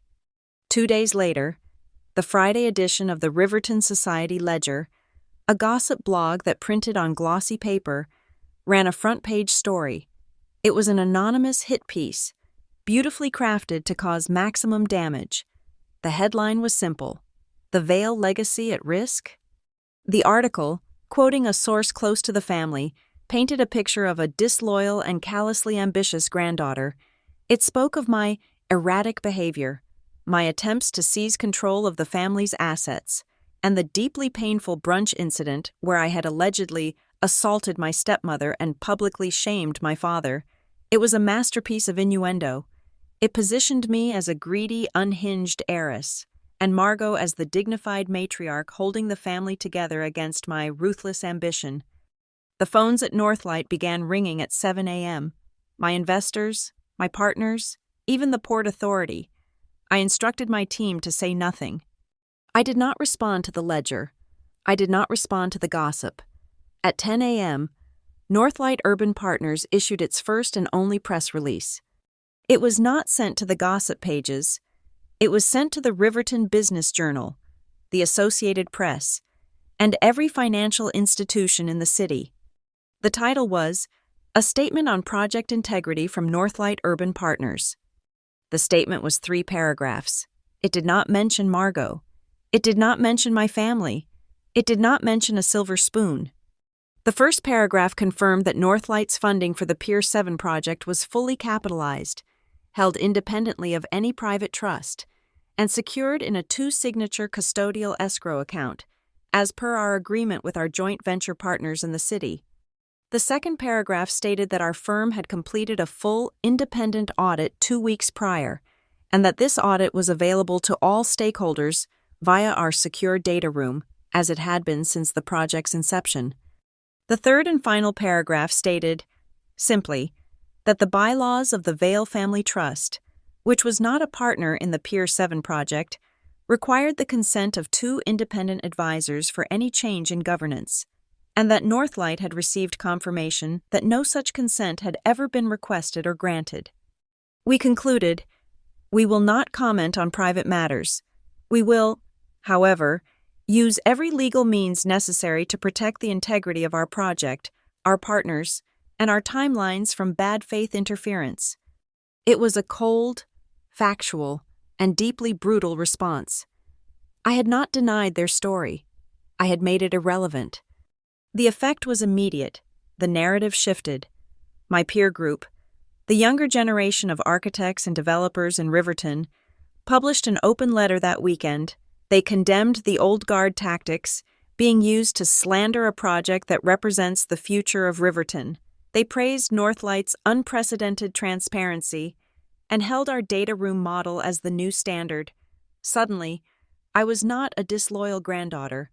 I was a transparent visionary, being attacked by entrenched interests. On Monday, the bank weighed in. Riverton Mutual, now protecting its own reputation as a stable custodian, issued a single-sentence statement to the Business Journal. Riverton Mutual confirms that no accounts held by Northlight Urban Partners or any of its associated joint ventures are now, or have ever been, frozen, restricted, or in any way non-operational. It was a kill shot to Margot's entire narrative of dissipation of assets. She was cornered, so she did the only thing she had left to do. She went on television. She booked a 10-minute segment on Riverton Today, the local morning talk show. It was a performance that would have won awards. She wore a modest gray dress. She dabbed her eyes. She spoke of the unbearable pain of a family divided. "This isn't about money, Jean," she whispered to the host, her voice breaking. "It's about a child I love, a child I raised as my own. I'm terrified for her. This ambition, this project, it's become an obsession. I just want my family back." She implied the Pier 7 project was too much for me, that I was in over my head, and that her attempts to help had been cruelly misconstrued. It was a powerful, emotional appeal to the city's old guard and it was completely false. As I was watching this performance, my phone buzzed. It was Caleb. "You're not going to believe this. Elias Boone just acted." "What do you mean?" "He didn't come to me. He went straight to the district attorney's office, the civil division. He filed no charges, but he submitted a concerned citizen's affidavit, along with the original, unedited SD card from the dashcam." "He submitted the video?" "To the city. He testified that he is Mr. Bennett Vale's longtime driver, that he has grave concerns about fraudulent representation of his employer's wishes, and that he is providing this evidence to the city in case it is relevant in any future disputes over the Vale estate or its assets." He had done it, Elias had, in one quiet move, escalated this from a private dispute to a public record. The video was no longer my private evidence. It was now on file with the city. The real escalation, however, came not from a television screen or a government office, but from my email. It happened the next day. I received a frantic call from the controller at Apex Steel, our primary structural contractor. "Aubrey, thank God I called you," he said, his voice shaky. I almost did it. I almost sent the wire." "What wire?" "Your payment isn't due until the 1st. I got an email from you this morning." His voice dropped. "It said that due to the ongoing family legal disputes, you were moving all project funds to a new holding account. It had new wiring instructions, a new bank, a new account number. It looked real. Aubrey, it had your signature block." My blood turned to ice. "What was the email address?" He read it. https google.com/search northlight.partners@finance.com. A fake, a phishing attempt, an attempt to commit wire fraud. "Do not reply," I said, my voice dangerously calm. "Do not click anything. Forward that entire email, with the full headers, to me, now." I hung up and dialed Dr. Alani, my forensic investigator. "I'm sending you an email. It's a phishing attempt. I need the originating IP and any metadata you can find. I need it 10 minutes ago." She called back in 5. "It's good," she said, her voice filled with professional admiration. "Spoofed, routed through a public library terminal in the West End. But they were stupid. They're always stupid." "What did they do?" "They weren't just a hacker. They were an employee. The email client token, the metadata signature embedded in the email's code. It's a direct match. It's the same workstation that printed and scanned the forged Second Amendment at Hale, Donovan, and Finch. The paralegal, the assistant, the same gun, used for a second time. They had just moved from civil fraud to a clear, prosecutable federal crime." I called Caleb. I told him what happened. The line was silent for a full 10 seconds. "They're done," he finally whispered. "They just handed us the knife, the gun, and a signed confession. Oh my God." He did not file a motion. He did not call the press. He sent a single, 2-sentence email directly to Margot's legal team and the senior partners at the Hale firm. "We have definitive forensic proof tracing the attempted wire fraud against Apex Steel to your firm's IP address and workstation. We are hereby instructing you to preserve all server logs pending an immediate criminal referral." The response was not legal. It was pure, unadulterated panic. 24 hours later, a new lawyer called Caleb, not from Hale, Donovan, and Finch. This was a crisis manager, a fixer from the city's most expensive reputation management firm. He was conciliatory. He spoke of unfortunate misunderstandings, an overzealous junior staff. He spoke of resolving this quietly for the good of all parties. He proposed a confidential reconciliation meeting. "They're offering a settlement," Caleb told me, his voice flat with disbelief. "They are prepared to offer you an honorary founder's title on the Pier 7 project and a generous stipend if you agree to turn over operations to a more experienced board." An honorary title, a subcontractor on my own project. They still thought this was about recognition. They still thought I could be bought. I laughed. "Caleb," I said, Please inform their fixer that we do not negotiate with parties who have just attempted to commit wire fraud. All further communication will be in a courtroom. There will be no private meetings. I hung up the phone. I looked out the window at the gray skeleton of Pier 7. The wind was picking up. The winter schedule was going to be tight. I picked up my other line and dialed my project manager. "Dave, it's Aubrey. I'm wiring the funds for the contingency order. Yes, the Swedish pilings. Double the original order. I don't care what it costs to expedite the shipping. I want them on a boat by Monday. We are locking in the winter schedule." Margot was offering me a title. I was busy ordering $2 million worth of steel. The ground was shifting, faster and faster. The entire board was now titled in my direction, but the game was not over. The final piece was not yet in place. The discovery of the wire fraud attempt was the pivot. It moved the entire confrontation from the realm of civil dispute, from family drama and inheritance squabbles, into the cold, hard territory of a federal crime. Margot's lawyers, in their sloppy, arrogant panic, had handed us the gun. Caleb did not wait. The morning after the attempted fraud, he was not just a lawyer, he was a hunter. He did not file the big motion for sanctions. Not yet. That was a bomb. What he filed first was the trigger. He filed a motion for an ex parte temporary restraining order, but it was not against Margot. It was against the law firm of Hale, Donovan, and Finch. He was not asking for money. He was not asking for a summary judgment. He was petitioning the court to prevent the imminent spoliation, deletion, alteration, or destruction of evidence. He attached the forensic report from Dr. Milani. He attached the email to Apex Steel. He was, in effect, telling the judge that a law firm was actively engaged in a criminal cover-up and was likely, at that very moment, wiping its servers. A judge read the words wire fraud, forgery, and law firm, and did not hesitate. The court clerk bypassed the normal calendar. A hearing was set, in 72 hours. This order was not just a piece of paper, it was a digital search warrant.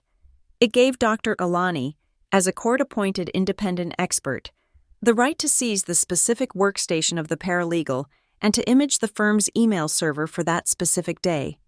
Margot's new crisis lawyers were furious. They were forced to appear in court. They argued. They blustered. They claimed it was a fishing expedition. And in response, Alani's team, working under the judge's order, extracted the full, uncorrupted scan-to-email log. It was exactly as she had predicted, a single, damning entry. At 12:02 p.m., on the day of the brunch, a scan, from that paralegal's machine, sent to a personal Gmail account, margothale@gmail.com. The attachment was named Second Amendment VFT PDF. Faced with this, Margot's team filed a new affidavit. Their story changed. It was a desperate, flimsy lie, but it was all they had. The document, they claimed, was not a forgery. It was, in fact, a draft that Bennett Vale had himself prepared many years ago. He had supposedly given it to Margot for safekeeping.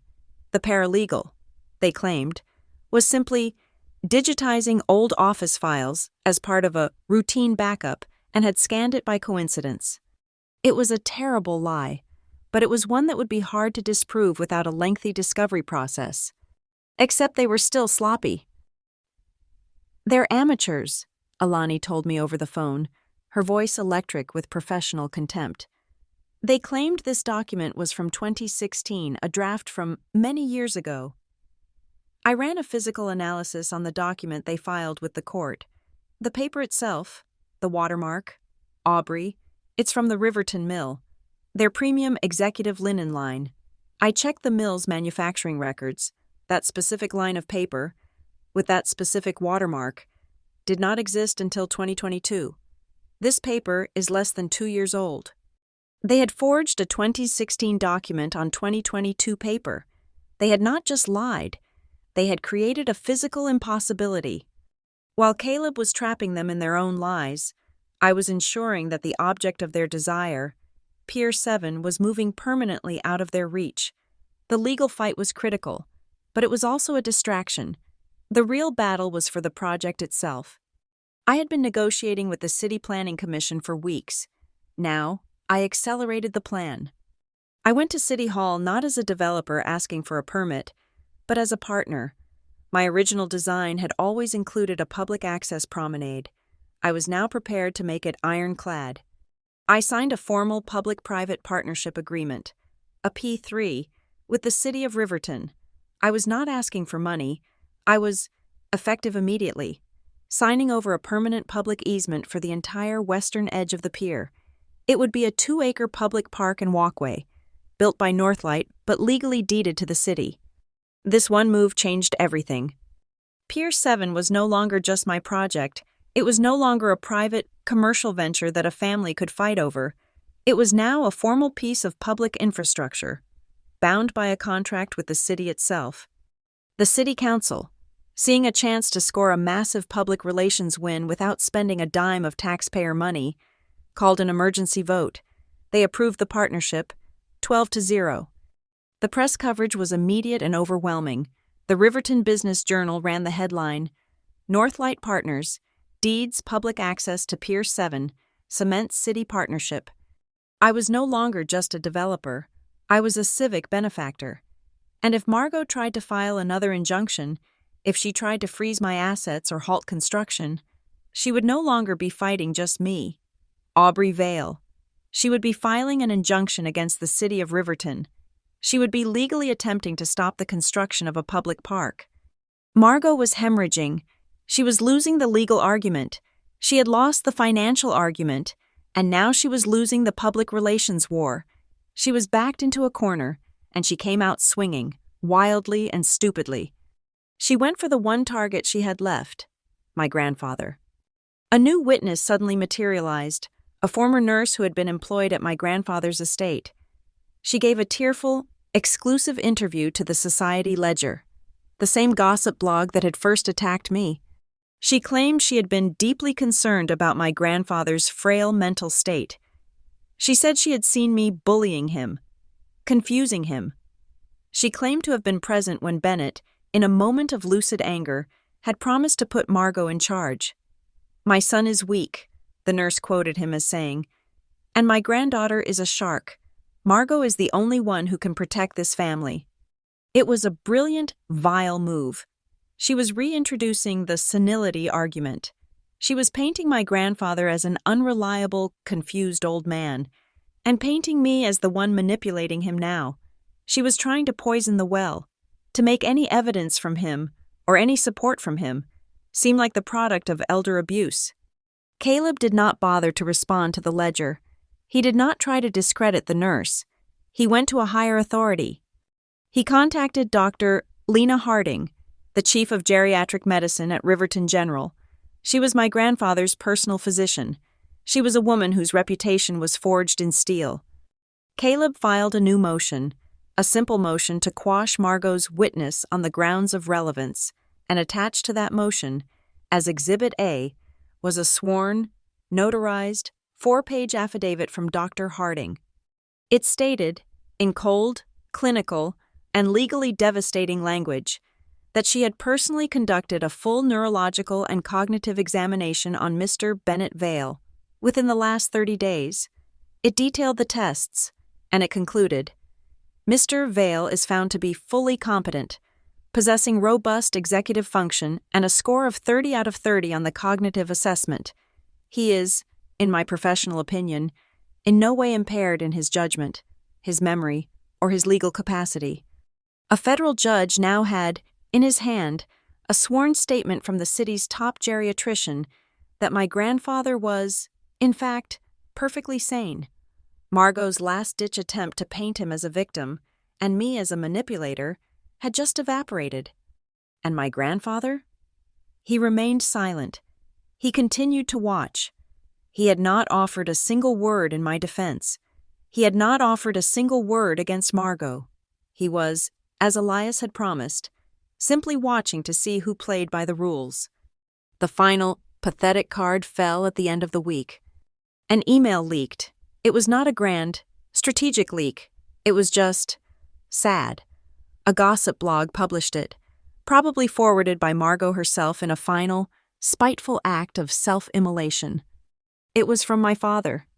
It was an email he had sent not to me, but to Margot's new crisis lawyer. It was a plea. He was offering to talk to Aubrey, to make her see reason, to help heal the family. He was offering his services as a mediator.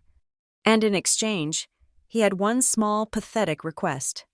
Given the transition, he had written, and to show good faith, I was hoping a position could be found for James within the new Pier 7 organizational structure. He is very bright and just needs a chance. James, Margot's son, his stepson. My father was, in writing, offering to sell me out, to trade my life's work and my entire future, to get his stepson a job. He was trying to buy peace in the family by sacrificing me. The blog published it as proof that even Aubrey's own father was against me. My phone rang. It was a reporter from the Business Journal. "Aubrey," she said, her voice careful. "We've seen this email from your father. Do you have any comment on it?" I looked at the email on my screen. I saw the weakness. I saw the cowardice. I saw the final, pathetic betrayal. I felt nothing at all. It was not a betrayal. It was just a fact. "No comment," I said. I hung up. I screenshotted the email. I forwarded it to Caleb. My only message was, "Add it to the file." He did not reply. He just did it. The email was filed. Under seal. As Exhibit E in our pending motion for sanctions. It was not a family tragedy. It was just evidence. It was proof of undue influence and co-conspirator motive. It was, in its own sad way, the final piece of the trap. The courtroom was cold, designed in that specific brutalist style of the 1970s meant to intimidate rather than inspire justice. It smelled of old carpet and floor wax. This was not the main event. This was the preliminary injunction hearing. Margot's second, more desperate attempt to get a judge to freeze Northlight. Her lawyers had refiled, claiming new evidence of my instability, citing the very press release I had issued to defend myself. She was there, across the aisle, in a dark navy suit, a portrait of civic concern. My father sat beside her, looking gray and diminished, a hostage in his own life. Her new lawyer, the fixer, stood up. He was slick, with a voice that sounded like expensive whiskey. He did not open with the law. He opened with a story. "Your Honor," he began, his voice dripping with sympathy, "we are not here today about a project. We are here about a family in pain." He gestured to my father. "We are here because Mr. Vale, in his grief, is being torn apart by the actions of his own child." He spun a tale of my unruly behavior, my callous ambition, my refusal to accept the loving guidance of my stepmother. He painted the brunch not as an assault, but as a desperate plea from a mother figure. He called me the ungrateful granddaughter, a phrase that echoed the original gossip columns. He claimed my press release, the one stating facts about the escrow and the trustees, was an act of public humiliation and defamation designed to destroy this poor family. He argued that Northlight was a rogue entity run by a vindictive and unstable operator, and that the court had to intervene. He asked for a full injunction, a total freeze on all Northlight accounts and all Pier 7 operations, pending a full and lengthy investigation. He wanted to bleed me out. He wanted to kill the project on the vine. He sat down. The silence in the courtroom was heavy. The judge, a woman named Patel, with zero tolerance for theatrics, looked at Caleb. "Mr. Rourke, your response?" Caleb stood up. He did not look at the judge. He looked at the opposing counsel. "Your Honor," Caleb said, his voice flat, "we are not here to discuss feelings. We are not here to discuss family dynamics. We are here to discuss facts. Opposing counsel has presented a moving piece of theater. I am here to present a chain of evidence." He walked to the podium. Fact 1, the desperate plea at the brunch. He clicked a remote. The large screen in the courtroom, dark until now, flickered to life. It was not the grainy photo. It was the full, high-definition video from Elias Boone's dashcam. The courtroom watched in dead silence. They saw Margot's face, not in sorrow, but in malice. They saw the pinch. They saw her hand grip the spoon. They saw the deliberate, hard crack of silver against my wrist. They saw me gasp in pain. And they saw, in crystal-clear detail, Margot then take her own wineglass and tip it onto her dress. A woman in the jury box gasped. Margot's lawyer was on his feet. "Objection! This is prejudicial. It's unverified." "It is verified, Your Honor," Caleb said, his voice never rising. "It has been submitted by a third-party witness to the district attorney's office. The metadata is clean. This is Exhibit A." "Sit down, counselor," Judge Patel told Margot's lawyer. "Continue, Mr. Rourke." "Fact 2, Caleb said, the Second Amendment to the Vale Family Trust, which Mrs. Hale has used to justify her actions." He did not show the document. He put up Dr. Malani's server logs. "This is the print log from the Hale, Donovan, and Finch Law Office. It shows the document was printed at 11:03 a.m. on the day of the brunch, before the brunch occurred, and it was scanned at 12:02 p.m., after Mrs. Hale left the restaurant. Fact 3, he continued, clicking to the next slide. The affidavits from the 2 independent advisors to the Vale Trust, Judge Miller and Mr. Kensing, both swear, under penalty of perjury, that they were never consulted and never consented to any transfer of power. He clicked again. And finally, Fact 4, our forensic document expert. He called Dr. Fields to the stand. Dr. Fields was a quiet, unassuming man in a rumpled suit. He was, as Caleb had told me, the country's foremost expert on digital forgeries. Caleb put the Second Amendment VFT PDF on the screen. "Dr. Fields, can you tell the court what you are looking at?" "Doctor," Fields adjusted his glasses. "Yes, I am looking at a very poor forgery." Margot's lawyer shot up. "Objection! Conclusion!" "Overruled," the judge snapped. "He's an expert. Let him explain his conclusion." "It's quite simple, Your Honor," Dr. Fields said, addressing the judge. "The signature of Mr. Bennett Vale on this document is not a signature. It is an image. It has been scanned from a different, older document, we believe a letter from 2016, and digitally pasted onto this new file." He used a laser pointer. "You can see the pixelation around the edges of the B, and here," he pointed, "you can see the digital artifacting, a tiny shadow from the original paper, which is a different color white than the document it has been pasted onto. It is, in layman's terms, a photograph of a signature. It was not signed." The courtroom was silent. This was not a family dispute. This was a clear, undeniable, and frankly, clumsy, criminal forgery. Caleb rested his case. The judge looked at her notes for less than a minute. "I have heard enough," Judge Patel said. "The plaintiff's motion for a preliminary injunction is based on a narrative of family distress that is, frankly, directly contradicted by the video evidence.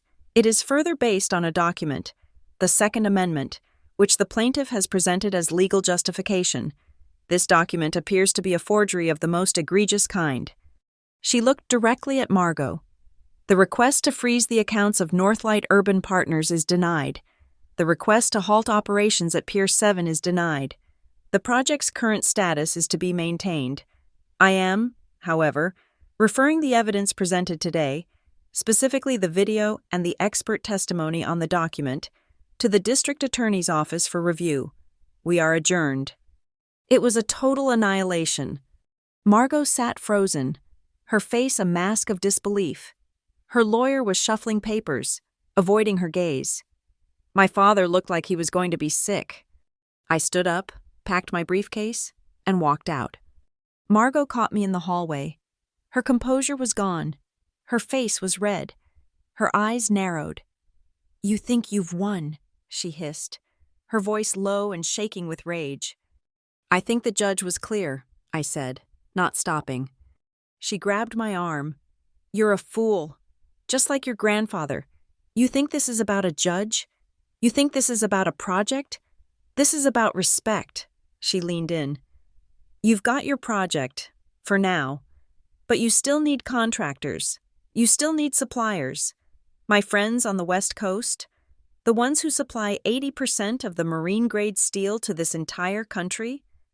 I'm having dinner with them tonight. Let's see how you build your pier with no steel. It was a threat, a real one. She was moving off the legal board and onto the supply chain. I pulled my arm from her grasp. You do that, Margot, I said. You enjoy your dinner. I kept walking. I got to the elevator, and as the doors opened, Elias Boone was standing in the back. He had been in the courtroom, in the last row, silent. He nodded at me as I stepped in. The doors closed. Ma'am, he said, his voice a low rumble. Elias, I said, my heart still hammering from the confrontation. That was a good move, he said, using the facts. He looked at me, his eyes serious. But she's not done. She's a cornered animal. She's threatening my supply chain, I said. He nodded, as if he expected it. I spoke with Mr. Bennett, as you know. He told me to tell you something about the envelope he gave you. I looked at him. What about it? He said to tell you not to open it, Elias said, his eyes holding mine. He was very clear. He said, Tell Aubrey that envelope is not for when she's winning. It's for when she's lost, he said. Do not open it until you are completely cornered, with no other move left, not 1 second before. The elevator doors opened to the main lobby. The press was waiting, a sea of cameras and microphones. Thank you, Elias, I said.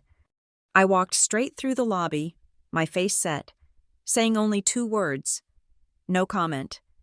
I got in my car, and I did not call Caleb. I did not call my investors. I called the Port of Portland, Oregon. I was put through to the CEO of a small, specialized steel fabricator, a company I had been cultivating for 6 months.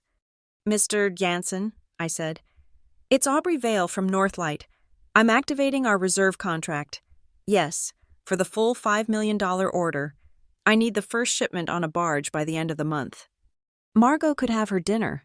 I was already eating breakfast with someone else. The next day, the papers were not in the society section. They were on the front page of the Riverton Journal. The tone had shifted entirely.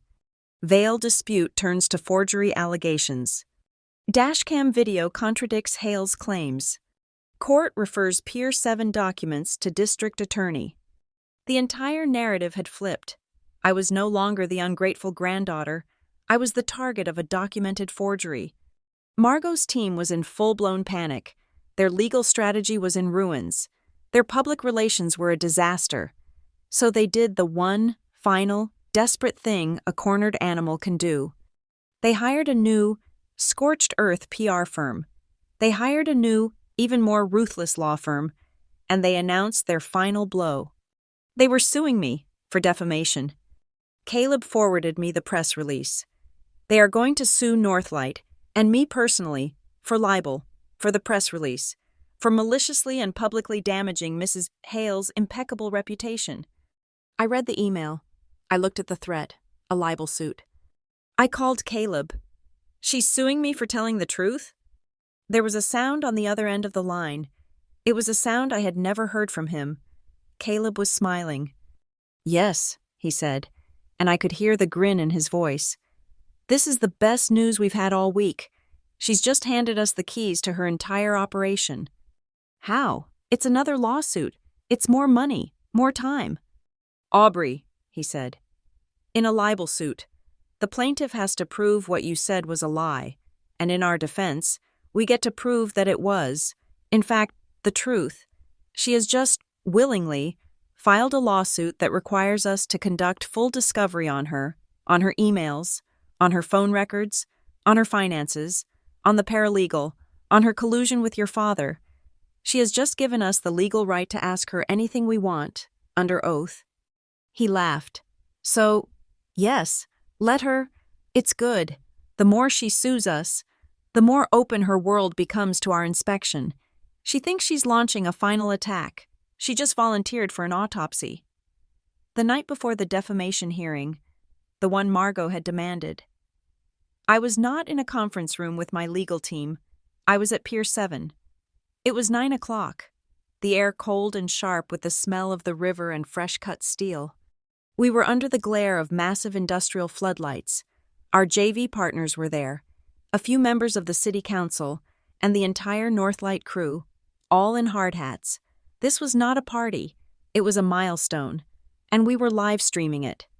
I gave the signal.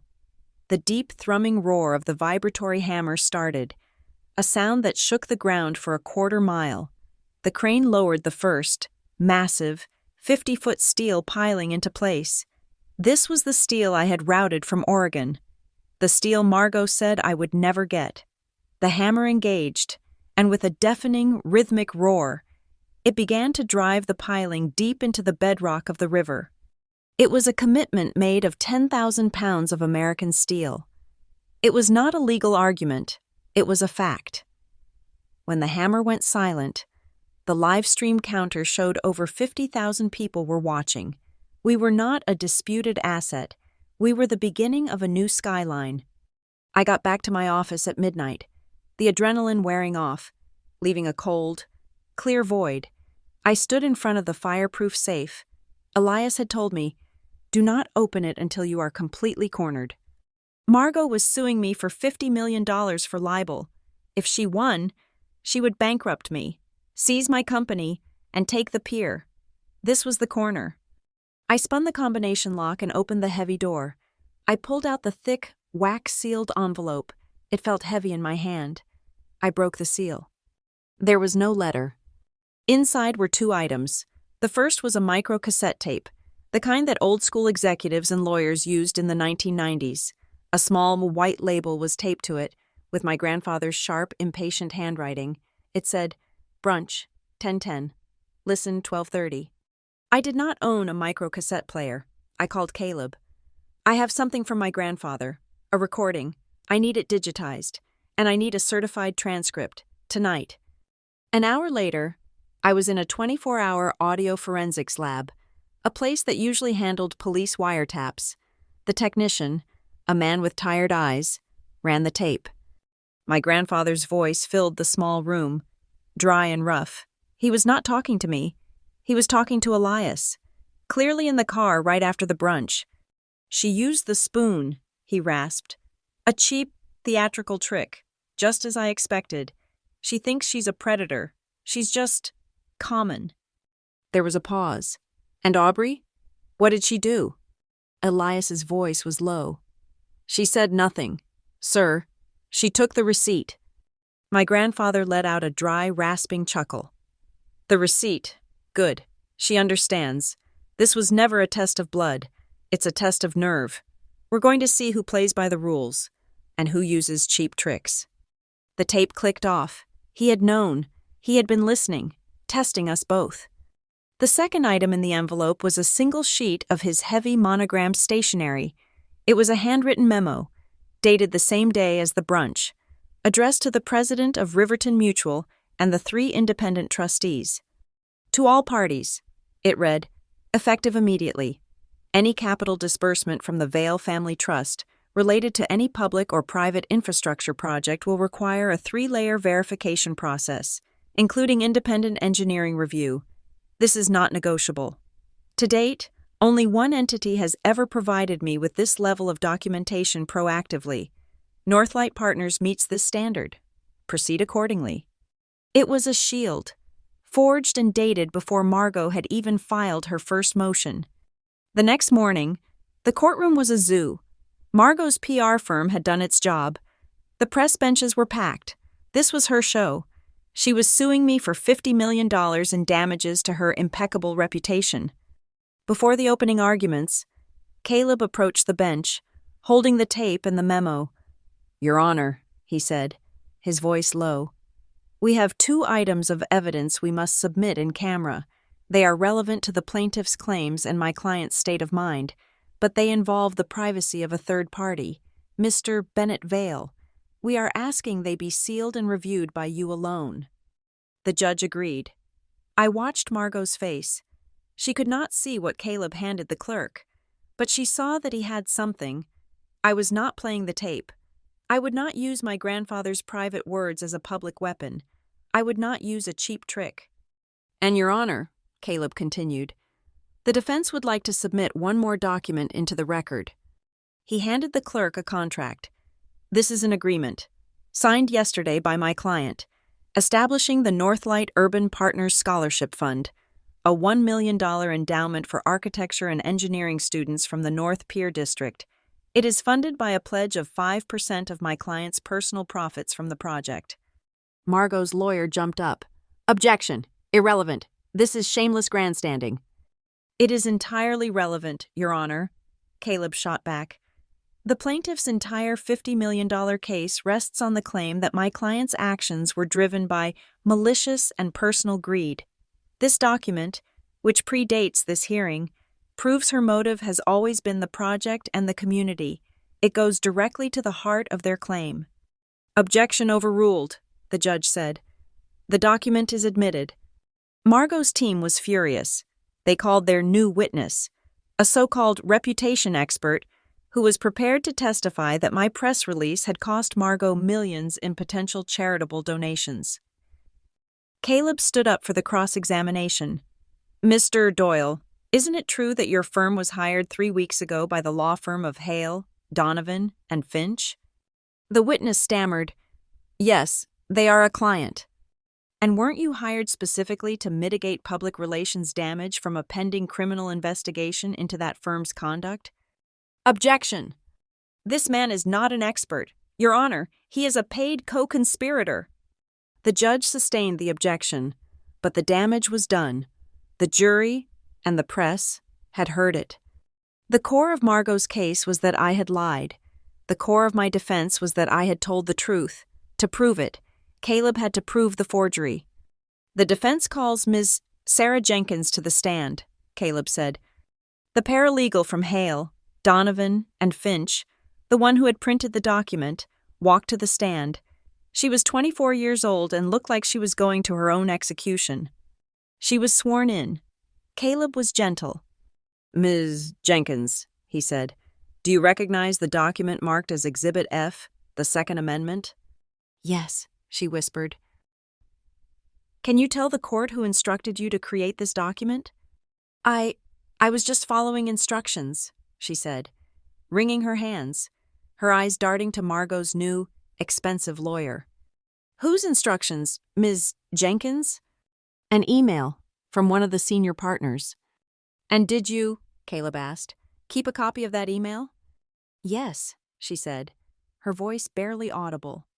I printed it, for my own protection. She pulled a folded piece of paper from her pocket.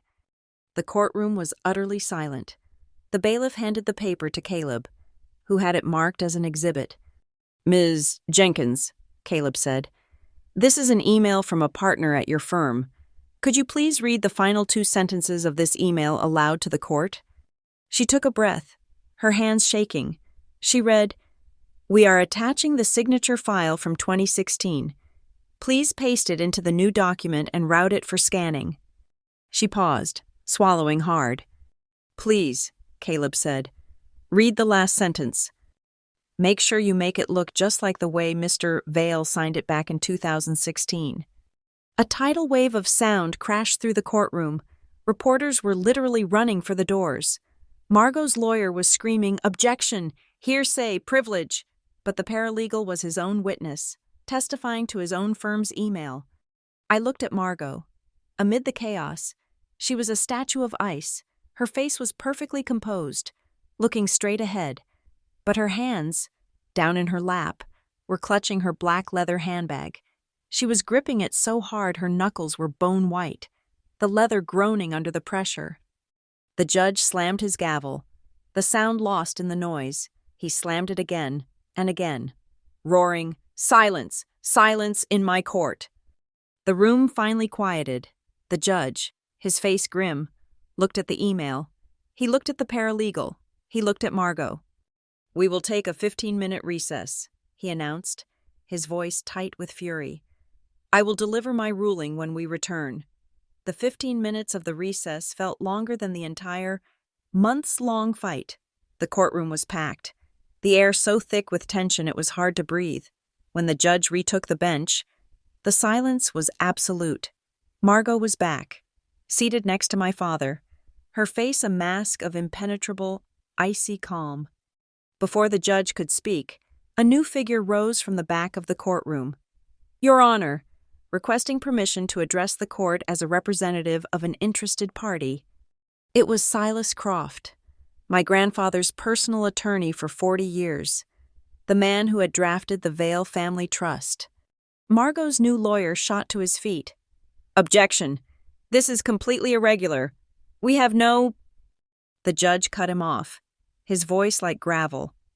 Given the testimony of the last witness, which directly implicates the grantor of said trust, I am exercising my discretion. You have 2 minutes. Mr. Croft, be relevant. Silas Croft, a man who looked like he was carved from old, wise wood, walked to the podium. He did not look at me or at Margot. He addressed the court. Your Honor, I am here as counsel for Mr. Bennett Vale, the grantor of the Vale Family Trust. I have been instructed to make his position clear. He put on his glasses and read from a single sheet of paper. First, Mr. Bennett Vale has never, at any time, designated Mrs. Margot Hale to hold, execute, or otherwise wield his voting rights or any authority related to the trust. The document presented by the plaintiff is a fiction. A gasp rippled through the press gallery. Second, Croft continued, his voice steady, Mr. Vale does not view this as a family disagreement. He views the act of forging his signature on a legal document as a direct, willful, and criminal breach of trust. He has instructed my office to cooperate fully with any and all criminal investigations. He closed his notebook. That is all. He sat down. He had just delivered the kill shot. The judge looked at his own notes, then at Margot, his face devoid of all sympathy. I am ready to rule, he said, his voice echoing in the silent room. In the matter of Hale versus Vale and Northlight Partners, first, the document at the center of this dispute, the Second Amendment, is found to be void, the evidence of its fraudulent creation. From the expert testimony on the signature to the impossible watermark on the paper to the paralegal's own testimony, is overwhelming. This court finds it to be a forgery. Margot did not flinch, but her hands, gripping her purse, were white. Second, the judge said, his voice hardening, this court does not take the act of presenting a forged document in a legal proceeding lightly, nor does it ignore testimony related to attempted wire fraud. I am referring the entire unsealed record of this case, the transcript, the exhibits, and the forensic reports, to the district attorney's office for immediate review. My father let out a small, strangled noise. This was no longer a lawsuit. It was a criminal referral. Third, the plaintiff's suit for $50 million in defamation is dismissed, with prejudice. This court finds that the statements made by the defendant, Northlight Partners, were not malicious. They were, in fact, substantially true. He looked at me. Fourth, the defendant's countermotion for a permanent restraining order is granted. Mrs. Kaz Hale, and any agents acting on her behalf, are hereby enjoined from contacting, harassing, or in any way interfering with Ms. Vale, Northlight Partners, or the Pier 7 project. He was not finished. Finally, the defense's motion for sanctions. This court finds that this lawsuit was frivolous, malicious, and filed in bad faith as an abuse of the judicial process. I am therefore granting the motion. Mrs. Hale will be held personally liable for all of the defendant's legal fees and all associated costs. We are adjourned. He slammed the gavel. It was over. The courtroom exploded. Cameras flashed. Caleb gripped my shoulder, hard. We got her, he said. We got all of it. I felt nothing, just quiet. We walked out of the courtroom and into a wall of microphones and shouting, Miss Vale! Miss Vale! How does it feel? And then I saw her. Margot, surrounded by her own legal team, was already performing. She had tears in her eyes, her hand on her heart. This is a terrible tragedy, she choked out to a reporter. This is what happens when a family is torn apart by... She never finished. A low, powerful rumble cut through the noise. A Brewster green Rolls-Royce, my grandfather's car, slid to the curb, parting the press like the Red Sea. Everyone froze. The back window, tinted black, whispered down. My grandfather was in the back, looking small and ancient, but his eyes were on fire. He looked past me, past my father. He looked directly at Margot. She was paralyzed, her victim act shattered. He said one sentence, his voice a dry rasp that cut through the street noise.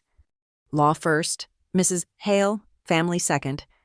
The window slid up, the car pulled away, disappearing into traffic, leaving a stunned silence in its wake. The silence was broken by my father. He grabbed my arm, his face pale and desperate, pulling me away from the dissolving crowd. "Aubrey, thank God. I'm so sorry. I never knew I just wanted peace." "You mistook silence for peace, Dad," I said, pulling my arm away. I know, but Aubrey, please," he begged, his voice cracking. The DA, they said criminal. She'll go to jail. She's your family. Can't you stop it? For me? For the family? Show some mercy." I looked at him, really looked at him.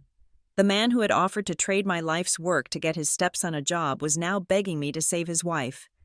"I'm not doing anything, Dad," I said. My voice was steady.